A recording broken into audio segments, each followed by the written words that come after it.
एक फकीर हुआ एक्सटीन। कोई 30 वर्षों से परमात्मा की खोज में था। भूखा और प्यासा, रोता और चिल्लाता और प्रार्थना करता, एक क्षण का विश्राम न लेता।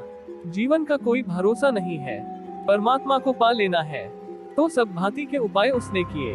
बूढ़ा हो गया था, थक गया था, परमात्मा की कोई प्राप्ति न हुई थी। कोई दूर परमात्मा निकट नहीं आया।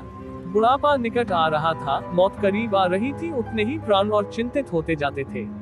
एक दिन सुबह सुबह ही रात भर रोकर भगवान से प्रार्थना करता रहा कि कब मुझे दर्शन दोगे। सुबह उठा और नदी के समुद्र के किनारे घूमने चला गया। सूरज उगने को था, किनारा एकांत था, समुद्र का कोई भी वहां न था। थोड़ी दूर चलने पर एक छोटा सा बच्चा उसे खड़ा हुआ दिखाई पड़ा, एक चट्टान के पास। बहुत चिंतित, बहुत परेशान वह बच्चा था।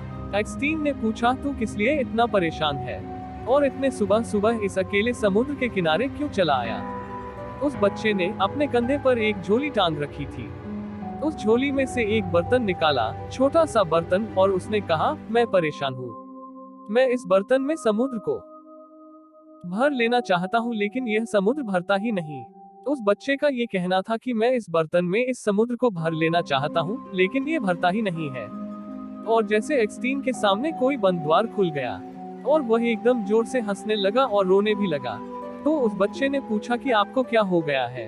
एक्सटीन ने कहा कि तू ही नासमझ नहीं है जो एक छोटे से बर्तन में समुद्र को भरने निकल पड़ा है।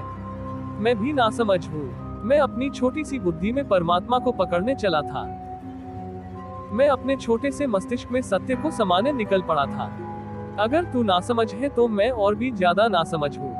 समुद्र की तो फिर भी सीमा है, और हो सकता है किसी बड़ी प्याली में समुद्र बन भी जाए।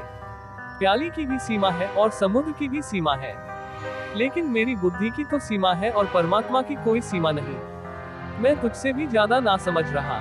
30 वर्ष मैं पागल था कि मैं ईश्वर को जानने चला था। 30 वर्ष मैंने गनवाए, रोया और पीड़ित हुआ। अनेक बार परमात्मा को मैंने दोष दिया कि तू कैसा निर्दयी और कठोर है कि मैं रोता हूँ, मेरे आंसू तुझ तक नहीं पहुँचते। और आज मैं समझ पाया कि मेरी भूल वही थी जो तेरी भूल है।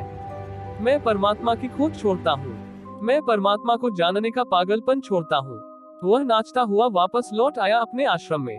वहाँ के और सन्यासियों ने कहा, क्या तुम्हें परमात्मा मिल गया जो तुम आज खुश हो?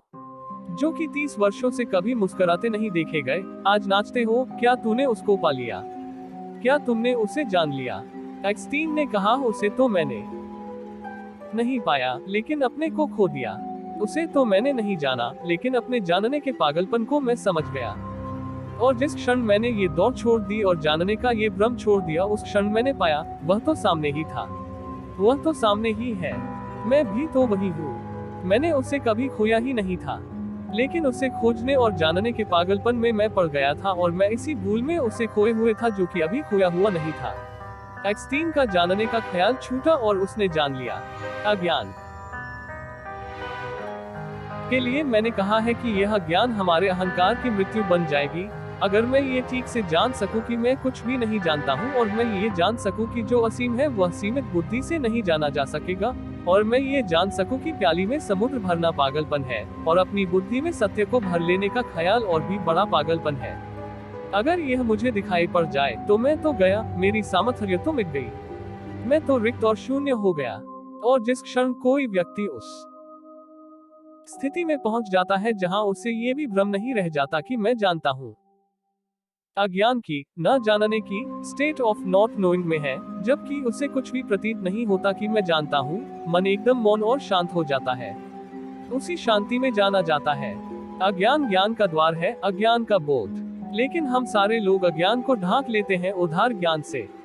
अज्ञान तो भीतर बना रहता है, ज्ञान बाहर से इकट्ठा कर लाते हैं, और उस ज्ञान के ऊपर छा जाता है हमारा अज्ञान के ऊपर। ऐसे अज्ञान को भीतर छिपा लेते हैं। आप जानते हैं, ईश्वर है। भीतर अगर झांकेंगे तो पता चलेगा, नहीं जानता हूँ। लेकिन अगर बुद्धि से पूछेंगे तो बुद्धि कहेगी, हाँ ईश्वर तो है, किताबों में लिखा है। गुरु कहते हैं, ऋषि मुनि कहते हैं, ईश्वर है।